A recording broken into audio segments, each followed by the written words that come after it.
Welcome to the Life Editor Weekend Virtual Retreat. Thank you so much for joining me today. I am thrilled that you're here. So this is the Life Editor Weekend Retreat, and we are doing this all virtual. So we are going to be going through the 5 steps of my life editing process and helping you clean up every area of your life and business. Plus, at the end, we're going to be creating your 12-week plan. So you're going to have definite action plans going forward for the next 3 months. You are going to love it. So let me introduce you to myself. I am Sage Grayson. I am a former book editor turned life coach. I help ambitious women edit their habits, routines, and mindsets to balance their happiness at work and home. I'm a life editor, and so are you. All right, before we get started, I want to make sure that you have already downloaded your Life Editor Weekend Workbook. So there was a link in the description for this video on Facebook and on YouTube, so you can download your workbook. It's completely free, and I want to make sure that you are actually filling in your workbook and you are following along, because we're going to do something with all of the things that you are writing down for each session. So make sure you get your copy. All right, so in this session, we are talking about how you can rearrange all the parts of your life to get a perfect flow. Ooh, yes. And we are also talking about self-care, or as we say in life editing, white space, and why it is so important. All right, but I do want to remind you that for every session of this Life Editor Weekend Retreat, there's a giveaway. So we are doing a giveaway for every single session, and you simply enter by leaving a comment. So leave a comment under this video in Facebook or on YouTube, and you have got all weekend to leave a comment. You can leave a comment all the way through Sunday, June 13th, 2021. So even if you are watching the replay, or this was streaming while you were asleep, or you were with your kids, or whatever it is, you can still have time to enter the giveaway. And the giveaway for this session is my Edit My Life Planner. And I've got it right here. So the Edit My Life Planner is a digital 5-day video course and planner bundle. You get the daily planner and you get the weekly planner. And it's going to help you stop procrastinating so you actually get stuff done. Imagine that. You're going to get so much done that you're going to accomplish more in the next 12 weeks than you did in the past 12 months. I am so not kidding. You're going to love my goal planning style, and we go over all of it in the Edit My Life Planner bundle. So leave a comment below this video, either on Facebook or on YouTube, and you'll be entered to win the Edit My Life Planner. All right, and stick around to the end of this session, because I'm going to show you how you can apply for Life Editor Academy, which is my mastermind group, and spots are open right now. You can apply to Life Editor Academy starting today. So there is a link in the description for this video where you can get more details about Life Editor Academy. I'll also fill you in at the end of this session. All right, so we are moving on to step 4 and step 5 of the life editing process. Ready? Let's go. All right, so step 4 is about rearranging everything to find that perfect flow. So it's all about time management. Here's the thing. As you're editing your life, as you're making these changes, as you're building up your gratitude foundation, as you're deleting those bad influences, as you're adding those good habits, and you are starting to act like the best version of yourself, and you're feeling good, things might not be going as smoothly as you might like. And you might wonder, like, Sage, what's going on? I have all these changes that I'm making. I'm doing my editing work. Why aren't things flowing? And a lot of that has to do with how you're managing your minutes, like where your time is going. And just by adjusting a few things in your schedule, moving things around, experimenting, trying different time management systems, you can really get that flow to your day where it feels like things are just rolling along. Oh yeah. Leave a comment and let me know. Have you ever had a time in your life where things were just flowing and that everything seemed to fit into this perfect little box in your schedule and you were getting so much done and you felt really uplifted and happy? Leave a comment and let me know if that's ever happened to you and how long were you able to maintain that? Well, we want you to maintain having a flow in your life all the time. So I want you to get comfortable with rearranging the things in your life. I want you to get comfortable with using time management and managing your minutes a little better than maybe you have in the past. Because I know it's so easy for us to let time slip away from us. Like we feel like we have so much time that we can waste it, or we can do things tomorrow. You've probably heard the expression that the days are long, but the years are short. The days are long, but the years are short. And yeah, when you're just focused on the day-to-day mundane things, getting your work done, making dinner, going to the gym, whatever it is, it can feel really long. Like you have so many days that of course you can waste time. But then when you look back in your life, you're like, whoa, those years went by so fast and I didn't appreciate them, or I didn't reach my potential because I was just wasting time. That's not going to happen to you, life editor. All right. So let's talk about time a little bit. I want you to pull out your journal, or you can just write it on the back of your sheet in your workbook. And let's talk about time a little bit. So Natasha says, usually for me, it takes a complete move across the country to make that much change. Yeah, I feel you. So I move around a lot. You guys know that too. And sometimes you really do have to uproot yourself and go someplace completely different, maybe even with a new job, with a new neighborhood, with a new routine, with maybe even a new time zone, all sorts of stuff before you can really work on your schedule from scratch and get into that flow state. So yeah, sometimes a big move, a career change, a change in your life, a birth or a death or something like that, that's a really good way to completely revitalize and change up your schedule and find that flow state. But for the rest of us, what if you're not moving? What if you don't have a big change coming up? You still want to be productive and you still want to reach your goals. And we can do that. We can do that just by rearranging and moving around a few things in your schedule.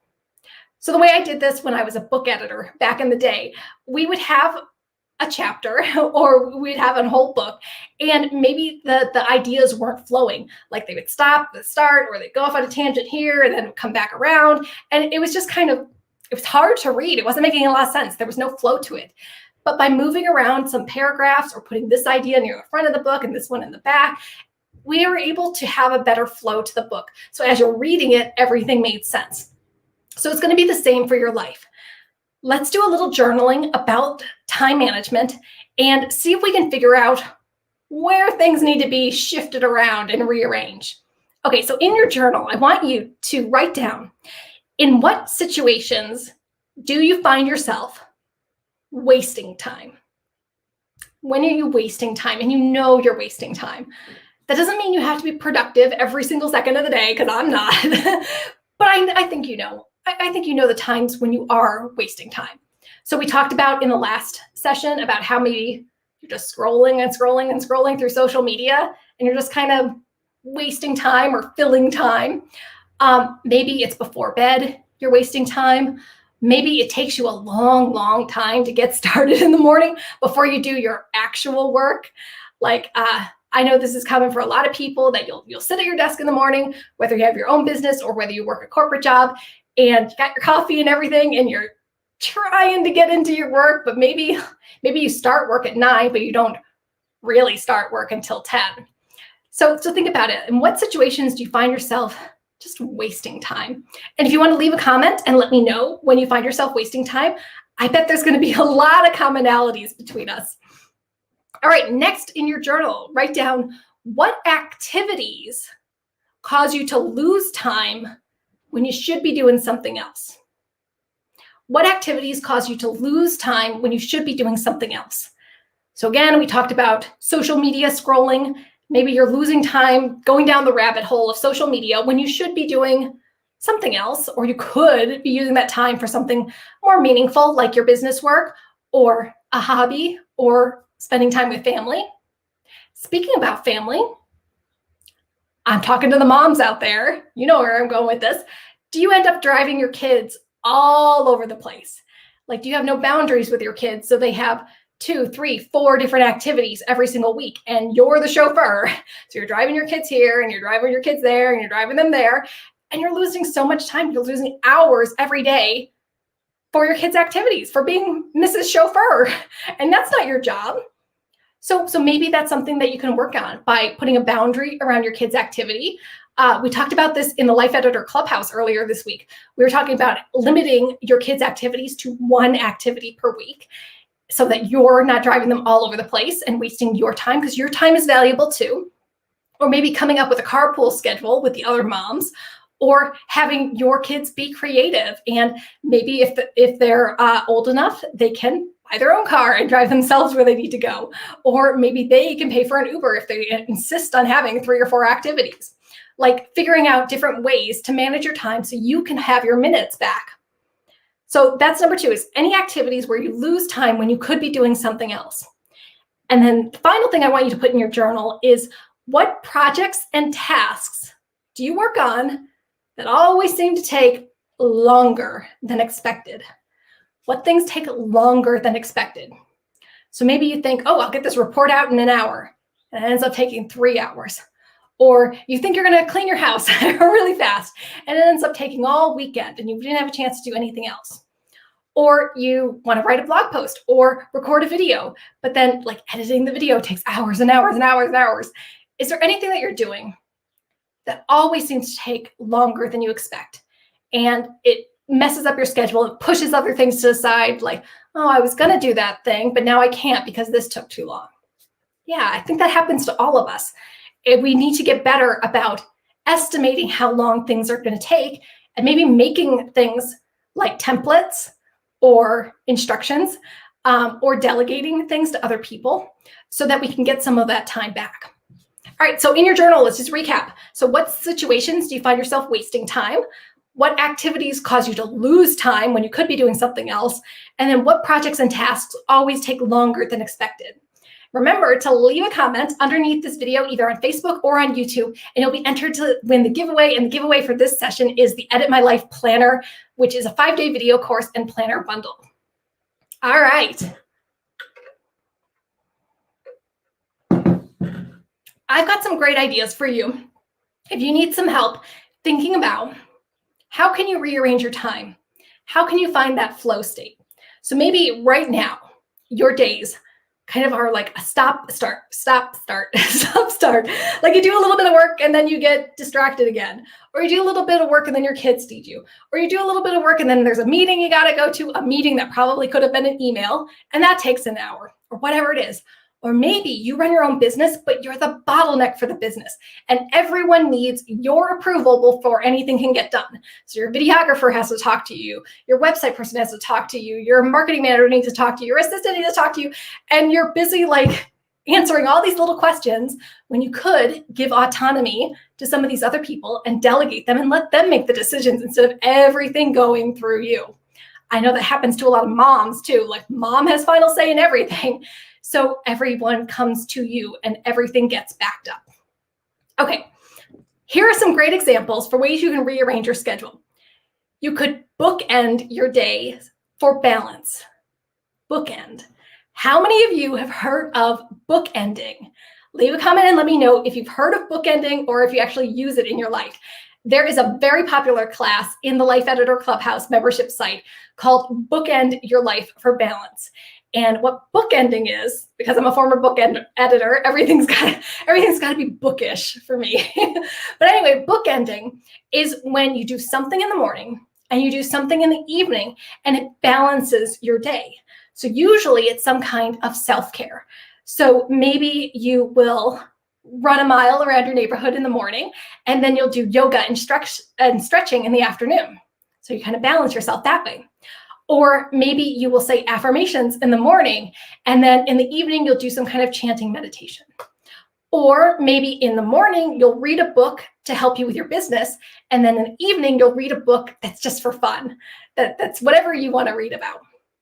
Or maybe in the morning, you'll spend lots and lots of time with your kids, getting them ready for school, giving them hugs and kisses and pumping them up for the day. And in the evening, you'll have special time just for your partner, where you'll love up on each other and you'll go over what the things that you're grateful for and how much you appreciate each other, and you'll do that at the end of the day. So let me know, have you ever used bookending? And if you haven't, you're going to love the class in the Clubhouse all about bookending. But that is a great way to balance your days. So you feel like you're doing something good for you in the morning, which will sustain you as you get to the end of the day, and then do something good for you at night right before you go to sleep. So you have nice, pleasant dreams.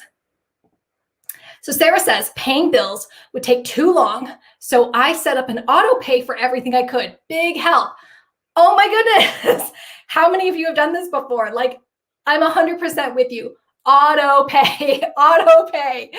Anything that you can set up so that it's working behind the scenes without you having to do anything is a huge lifesaver. So now you're never going to forget to pay a bill, and you're never going to have to take time out of your day to make sure you're paying it and log in and whatever you're doing. Just set it up auto pay so you don't even have to think about it. That is such a great idea. I love this. That is definitely a way to reclaim your time. I will also say that auto scheduling is really helpful for business owners. So any of you entrepreneurs who have regular content that you put out there, is there a way you can pre-schedule something so you don't have to do it live? So for me, I schedule most of my social media updates in Buffer. So Buffer is an app that links to your social media accounts, and it will post to your social media accounts whenever you have it scheduled for without you having to do it live. Now, I've been in business for 10 years, and I remember back in the day, whenever I would post a new blog post, I would hit publish the second that I wanted it published. And then I would grab the URL and I would rush over to Facebook and I'd make a post and I would publish it right then live. And it was exhausting because I felt like I was running around trying to do everything live rather than actually like doing my business work or coaching my clients. But now I can be on a video call or I can be on a retreat like this, and my social media posts are going out without me having to do them live. My emails are all pre-scheduled, so I don't have to worry about sending them live. And it's just a huge weight off my shoulders. I don't have to waste time doing things the second that they're due. So anything you can automate, do it. It's going to be a huge help for your business. All right. Here is another great idea for rearranging your time. So maybe you have things in your schedule that you want to keep, but they're not working at the time that they're at. So maybe give yourself permission to move something into a different spot. You still keep it in your schedule, but you're moving it around. So maybe instead of like working out in the morning, you're going to work out at night instead. Maybe that'll save you time. Maybe instead of showering at night, you end up showering in the morning. I don't know. Here's another one that goes along with that. Meal planning and prepping on the weekends or whatever your day off is, so that you're not scrambling for food at the moment that you're hungry, or you're not tempted to get takeout and spend a lot of money like on Uber Eats when you could have nice, healthy meals made for you. Leave a comment and let me know how many of you do meal planning and meal prepping. I'm right there. I love meal planning and prepping. I get my groceries on the weekend and then I take a few hours on Sunday. It doesn't take long. It's like an hour and a half or 2 hours. And I make several meals, usually about 3 different meals, and I package them up. I put some in the freezer. I put some in the fridge so that when I'm hungry during the week and I'm busy, like you're busy during the week too. I've got client calls. I'm recording videos. I am uploading content, scheduling emails. I'm doing stuff like that. I don't want to have to stand in the kitchen for an hour, like sauteing veggies or whatever it is.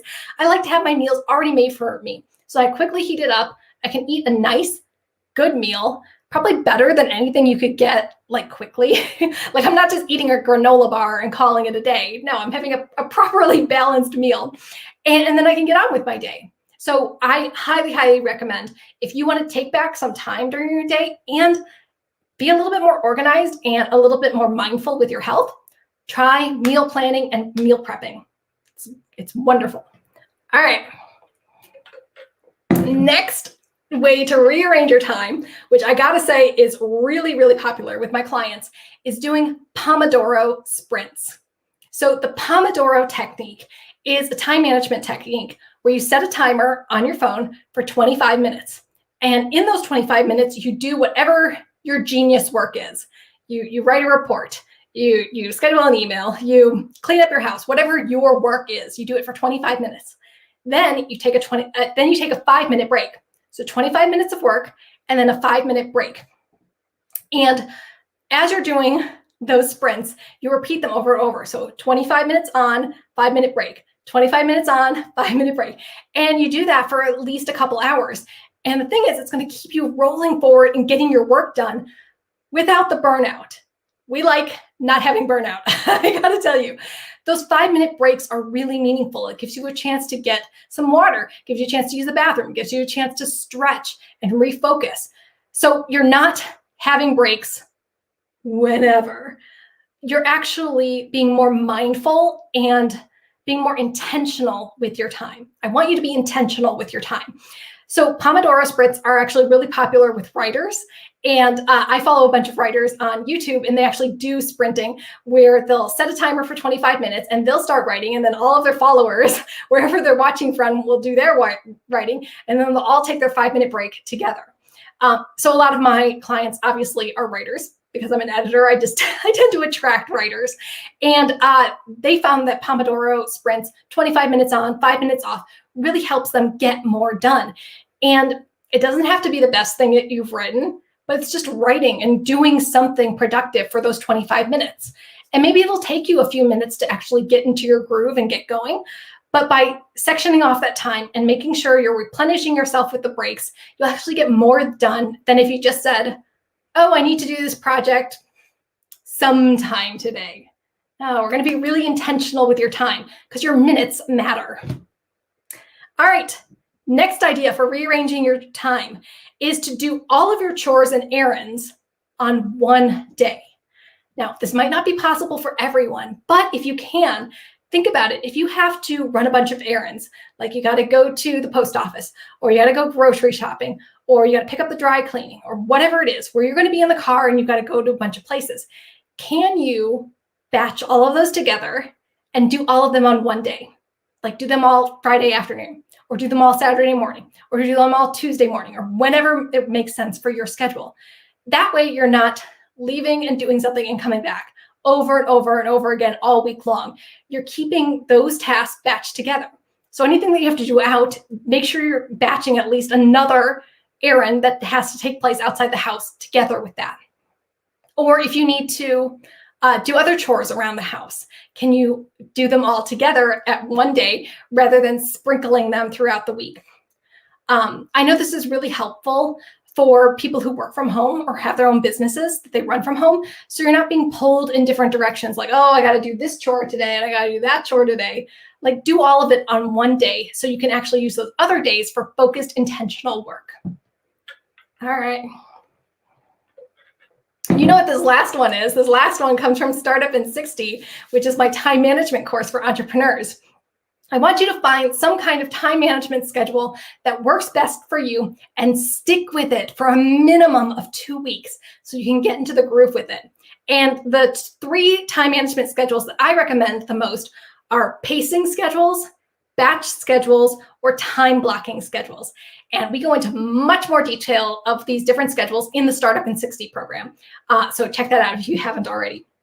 So a pacing schedule is where you have lots of different projects, lots of different priorities, and you do each one of them every single day. You touch each one of them every single day, but maybe only for 10 minutes a day. So you might do 10 minutes of marketing and 10 minutes of social media and 10 minutes of writing. So everything that's a priority gets time and inches forward a little bit, but you're not getting huge leaps of content done, or you're not getting huge progress done, which is okay. I mean, remember we talked about those tiny little edits still add up to something. So if you have projects and priorities that need attention every day, but you can't devote hours and hours to it, maybe a pacing schedule would work better for you, where you're just touching everything just a little bit every day. So inching it forward 1% every single day. So that's a pacing schedule. A batch schedule, which we kind of talked about already, is where you take like tasks and you batch them all together on the same day. So maybe you have one day that's all client calls, one day that's all marketing, one day that's all writing and content creation, one day that's video editing. And any tasks that fall into those categories, you put that on the specific day. And the benefit of a batch schedule is that you're not pulled in different directions all the time. And you have this nice, long, luxurious amount of time to really finish a project. So maybe with like a pacing schedule, maybe you can't finish writing a blog post in 10 minutes, but with a batch schedule, you might get a full day to write that blog post so you can actually complete it. And the final schedule that I want to talk about is a time blocking schedule, which is a combination of a batched and pacing schedule. So with a time blocking schedule, you map out time blocks or chunks of time that are 1 to 3 hours long throughout your day. And in each block, you do one specific category of activities. So maybe like 9 to noon is your business work, and noon to 3, you're with your kids, and 3 to 6, you're exercising, and 6 to 9, you're with your spouse, or whatever it is. So everything is getting touched and getting progress done, just like a pacing schedule, but you're giving it its own block of time. You're batching your light tasks together in its own chunk of time. So those are 3 different schedules, and we go over these a lot more in Startup in 60. So a pacing schedule, a batch schedule, and a time blocking schedule. Leave a comment and let me know, have you tried any of these time management schedules before? And remember, by leaving a comment, you are entering the giveaway for this session, which is the Edit My Life Planner. All right, we are almost done with step 4, but I want to make sure that you are getting your homework done too. So in your workbook for Life Editor Weekend, there is a box right down here that has Rearrange Everything edits. And I want you to come up with 5 edits where you can rearrange your time and manage your minutes better so you can get more done. And that's not just getting productive work done, but it's getting done some of the things that maybe you've neglected for a while, like spending time with your hobbies and reading, or maybe that's spending more time with your kids, more meaningful time with your kids. Or maybe that's actually having the time to do your meal prepping. Like maybe you've just been winging it for so long because you haven't actually made the time to edit your schedule so you have time for that. So go ahead, and if you need to pause this replay, go ahead and do that too, and write down your 5 rearranging your time edits in your workbook. Remember, we're going to do something with all of the stuff that you're writing down every session, so it's very important that you do your homework. All right, let me drink some water and we will move on.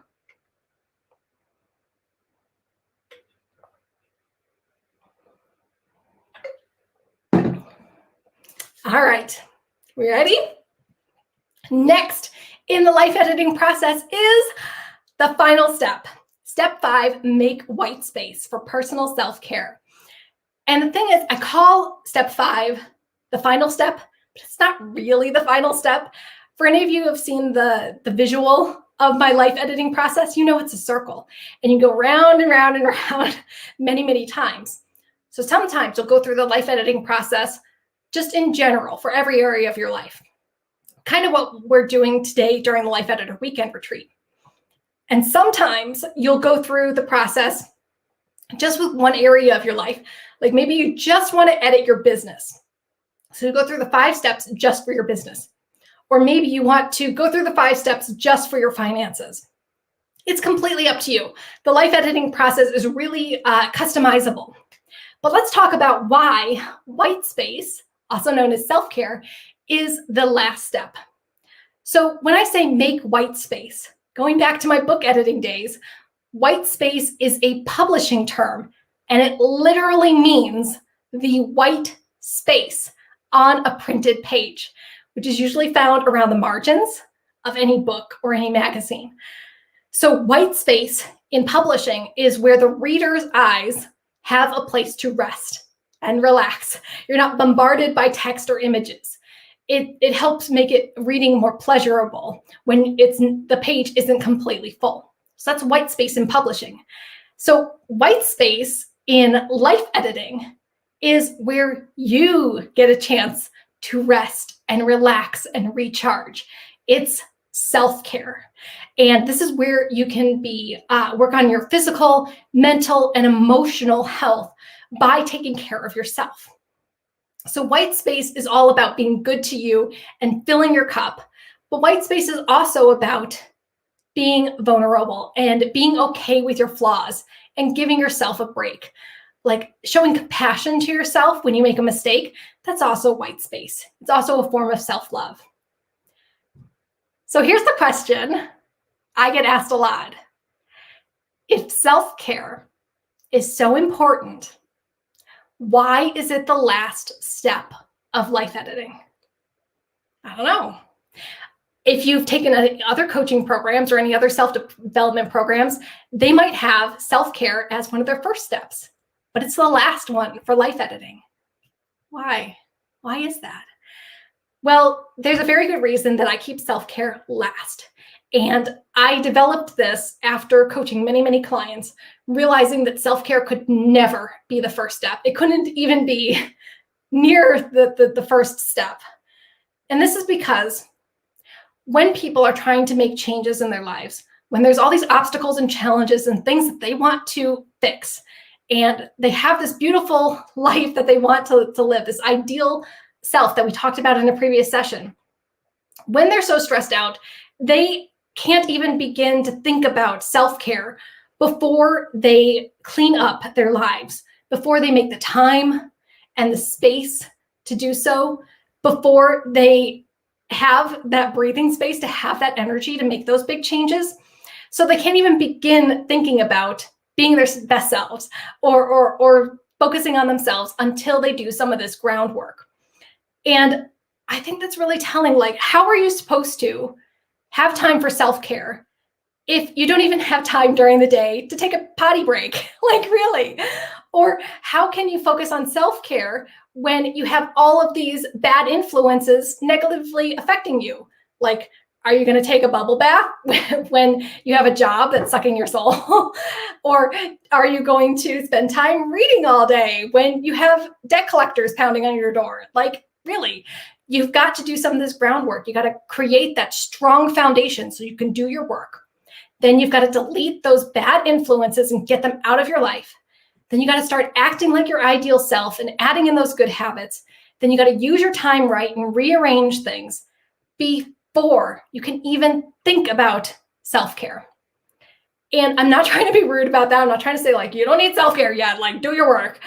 But kind of, yeah, like, if you want to take care of yourself, I want your self-care to be of value. I want you to be getting something from it. I want you to feel like you are getting energy from your self-care and you're not just distracting yourself. So the first reason why self-care is last in life editing is because you've got to do the groundwork so you can even have the time, space, and energy to think about yourself. You got to do some groundwork first. And the second reason is that I noticed that people who start with self-care kind of use self-care as a way to reward themselves before they've done the work. I'm not, maybe I am pointing at you a little bit, but I see this happen. We're like, oh, I have all this work to do. I'm going to take a break. I'm going to go walk around the neighborhood for a while. Or, I'm going to watch this rerun, just this one rerun, and then I'll get back to work. Or I'm going to spend all day reading, and then I'll get to my business work later. Or, I'm so stressed from work, I'm just going to collapse on the couch and eat a pizza, and like, that's my self-care. And I do see a lot of people saying, like, I deserve this, I need self-care, before they've actually earned it. And I don't mean to be rude about that, but I don't want self-care to be a crutch for you. I don't want you to keep giving yourself more and more treats because I deserve it, because then you're never going to actually do your work, because there's no self-care or no reward waiting for you at the end of the work. So I want you to do the hard work, make those edits, and actually move yourself forward and get closer to your goals before you start indulging in self-care. It'll just mean so much more when you do that. All right. So that's why self-care or white spaces last.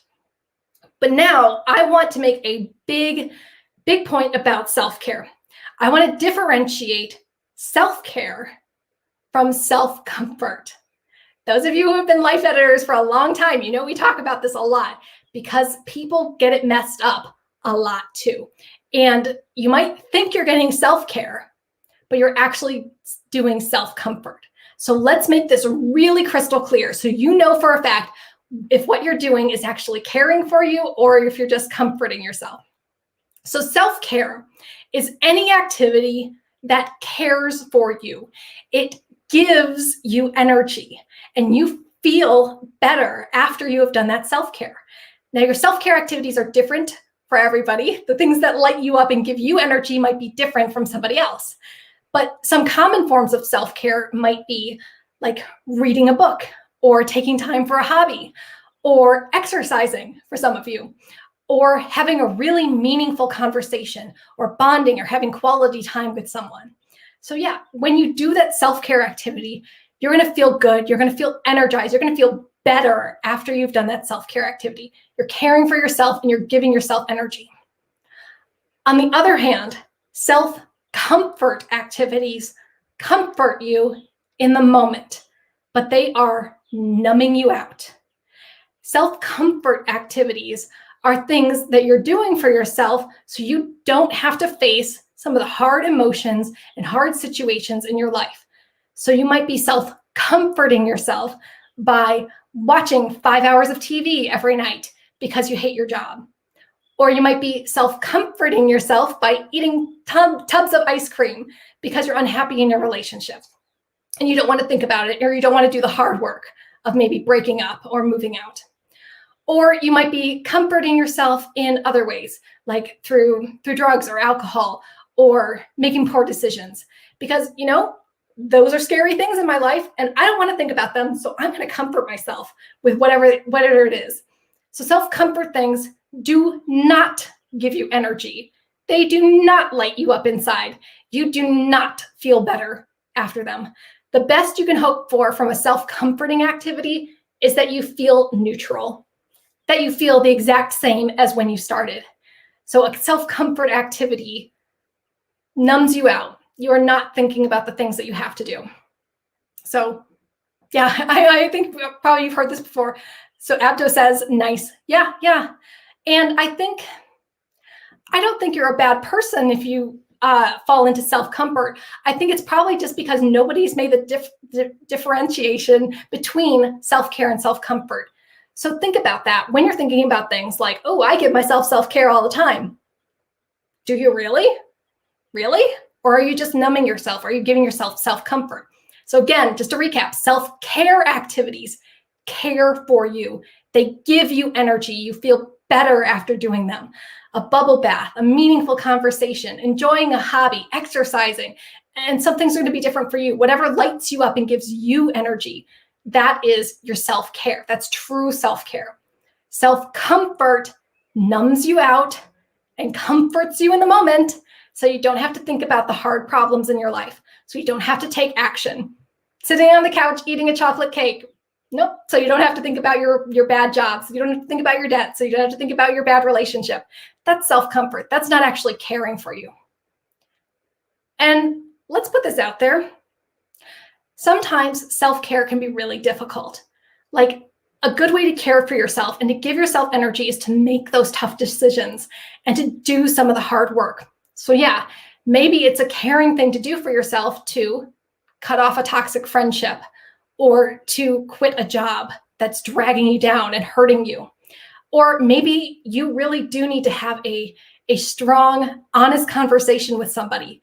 And it might be scary and frightening in the moment, but after you have that conversation, you're going to feel lighter and more hopeful, and you're going to have energy because now you can do something. Now you can take action. So leave a comment and let me know. Have you ever mixed up self-care and self-comfort before? And when you are trying to do something good for yourself, where do you normally fall? Do you normally do self-care or do you normally do self-comfort? All right, so I've got examples from some self-care, some white space that you can add to your life. So we went through a few of these. Again, reading or doing a hobby that you enjoy for 30 minutes every day and actually putting that in your schedule. We talked about this before, bookending your day with self-care. So maybe you do something really good for you in the morning and then something good for you in the afternoon too. Using a treats and rewards schedule can add in some self-care. So we have a great class in the Life Editor Clubhouse where we talk about treats and rewards. It's using Fuel Your Success with treats and rewards. And I just want to make a really quick differentiation between treats and rewards as well. So treats are free or inexpensive things that you give to yourself simply because you're a human being and you don't have to earn a treat. So a treat might be taking a walk around your neighborhood or reading a trashy magazine or watching a funny YouTube video or getting your favorite coffee drink. It's just something nice for yourself to keep you motivated as you're doing your life editing work. A reward, on the other hand, is something that does cost money and it's big, and you have to earn a reward through concentrated effort. So you might only give yourself one reward a quarter, but it's going to be very meaningful. And whatever reward you give yourself, it should take you to the next level of whatever you've been working on. So let's say you are running a marathon and you're training for a marathon. Let's say you train every morning for 12 weeks and then you run the marathon. Your reward could be a new pair of running sneakers. So as you can see, it's a perfect reward because it costs money. You had to do the work to earn it, and it takes you to the next level. So now you have new running sneakers. Hey, maybe you can do another marathon, or maybe you can try another sport or something. So think about like if you have a business and you want to get people excited about your business and buy your products and create this tribe.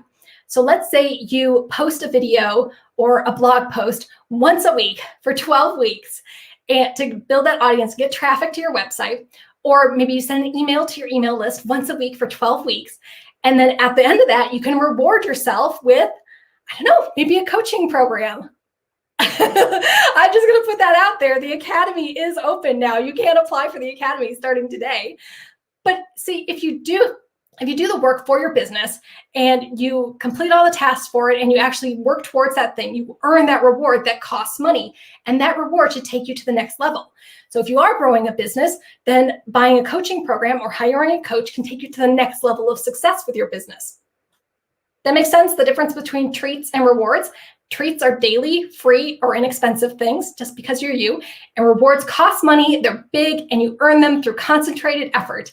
And the reward always takes you to the next level of success. All right. Other examples of white space or self-care is, again, having a meaningful conversation with someone. And I think that's really important because a lot of us have been cut off from people the past year and a half dealing with the pandemic. So if there's any way you can reach out to someone and have a real conversation, either on phone or Zoom or whatever works for you in person, that can be a great way to have self-care and feel like you're actually connecting with your community.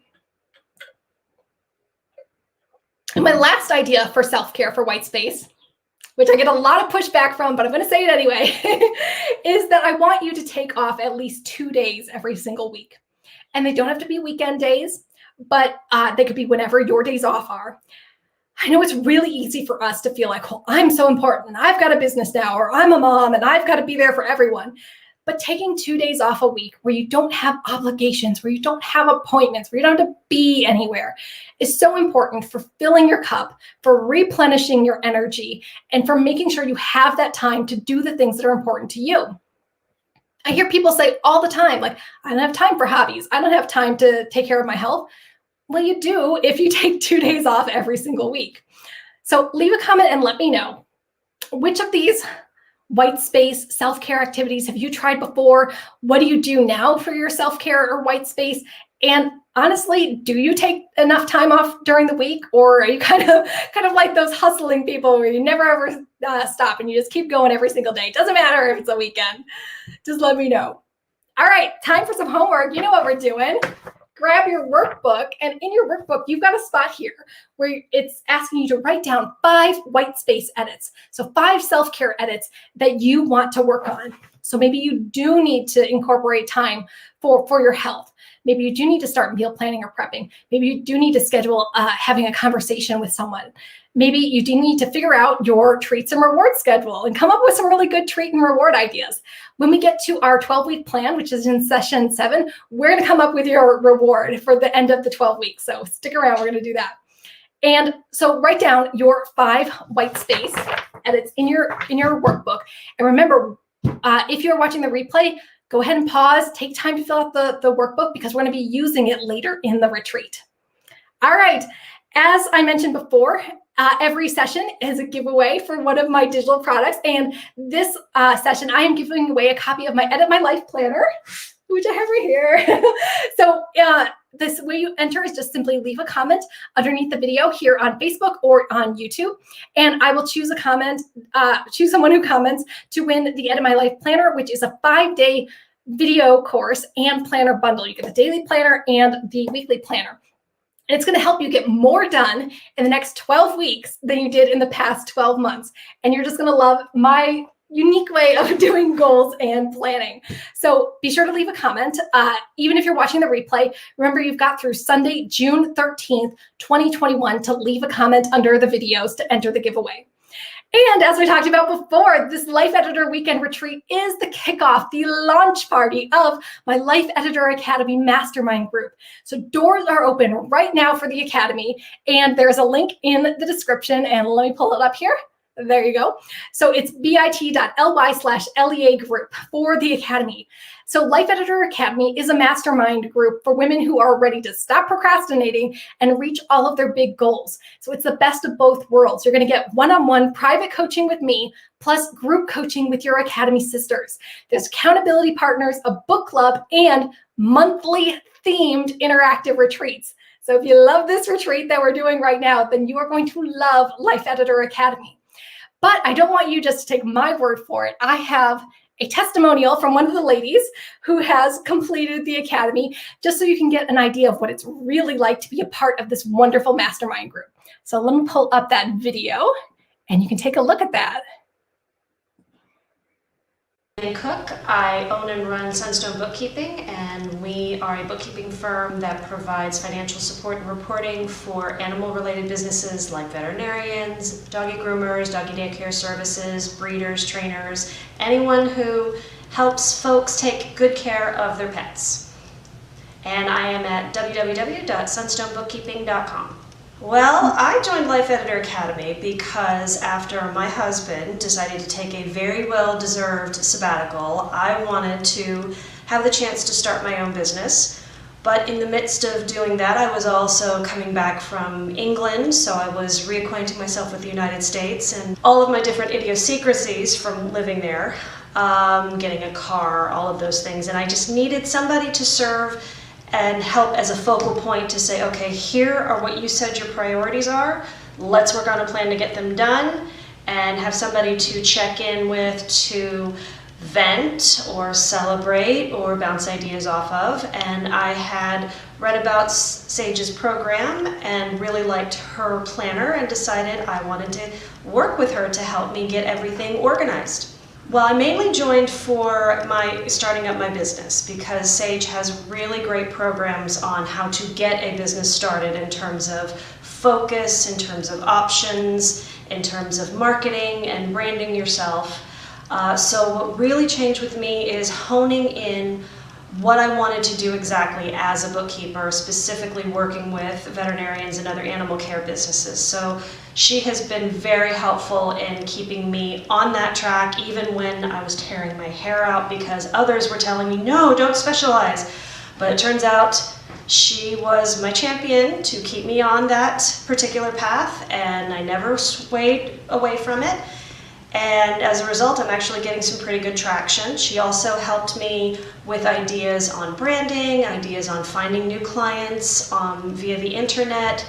And the most important thing was get it done. It doesn't have to be perfect. There can always be a version 2.0 or a version 2.1. So the most important thing is to get moving. So she helped me out of the hemming and hawing phase most people get when they're starting a new business, and had me go into the momentum and forward movement to actually get started. Sage is Sage, oddly enough. She actually does have quite a bit of wisdom when it comes to starting a new business. It is, for me, the perfect balance of kind guidance and you need to get this done. So it was, for me, the perfect balance to keep me motivated and keep me excited, but not make me feel guilty if for some reason life happened and I had to shift a few things, because she was always there to say, I'm still proud of what you've done. See, you can do this. Let's get you going some more. And here we go. There is no debate. Do it. This is actually fabulous. You get unlimited email support. You get fantastic worksheets and videos and books to read, and you're part of a community of women who are all wanting to see each other succeed instead of tear each other down. There is absolutely no meanness in any of the interactions I have had with other Academy members. It has all been wonderfully supportive and helpful. If we have questions of each other, we'll try to answer them the best way possible. So, as Yoda would say, Do or do not, but in this case, you need to do. This is definitely a do it. Do it.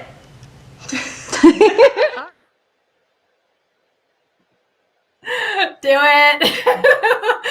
All right. I would love to see each and every one of you apply for Life Editor Academy. And like I mentioned, doors are open right now. This is the kickoff for our Academy session. I'm so excited. It's 5 months leading you through the life editing process with your life editing sisters, private coaching with me, group coaching with everyone else, book club, accountability partners, and themed retreats, because you know how much we love themed retreats. So if you are loving Life Editor Weekend, then you've got to apply to the Academy. I put the link here on the screen, but it's also in the description for this video. So go ahead and apply right now for Life Editor Academy. I would love to see you in there. We do have one more comment I want to highlight from Susan. Thank you, Sage, for your wisdom and great ideas. I definitely need to create white space in my life. I think we all do. I love the ideas you shared. I'm making this and myself a priority, which is new for me. Yeah, I think this is new for a lot of us. When was the last time you actually spent time on yourself and put yourself first? I think this retreat that we're doing right now is a great way to put yourself first and to use this time to really dig deep and make those edits that maybe you've been avoiding. And if you also want to dig deep and make some big changes over a longer period of time, go ahead and click the link and apply for the Academy right now. I'd love to see you there. As I mentioned in the other sessions, we max out at 15 ladies. We're only accepting 15 ladies in the Academy. And during the early bird session, we already got 5 signups. We have 10 spots left for the Academy. So if you're thinking about it, remember what Jerry Ann said, do it, go apply. We really do have a fun time together, and I would love to see you there. All right, so this wraps up step 4 and step 5 of the life editing process. And going into the next session of the retreat, I'm going to share 10 life-changing lessons that I learned from my 10 years as a life coach. Holy moly, can you believe it that I've been doing this? I've been doing this for 10 years now, and I love it. So be sure to see me at the top of the hour, and we're going to be going over my life-changing lessons that I learned from being a life coach, and I would love to see you there. All right, thanks for being here, Life Editors. I'll see you in just a bit.